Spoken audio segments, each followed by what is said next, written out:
So guys, bago ta magsimula, kaya na ako'y haod na voice over. Walang Eva, kundi si Miss Erica Pineda. Ayaw mo ba siya? Bantay, masakuha daw.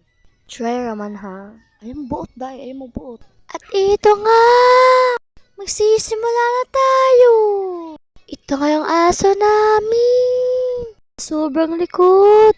Kakaya ko matulog! Eme! Walang ganon. Tingnan nyo nga yung kamay ko. Napaka bang, walang ganon. Nakalimutan ko nga itong sinaing ko. Sinaing? Itinuto ko pa nga yung cellphone ko sa may apo. Ayan tuloy, napagalitan. Walang ganon. Napasanaol nga ako sa mata ng isda. Bano ba naman?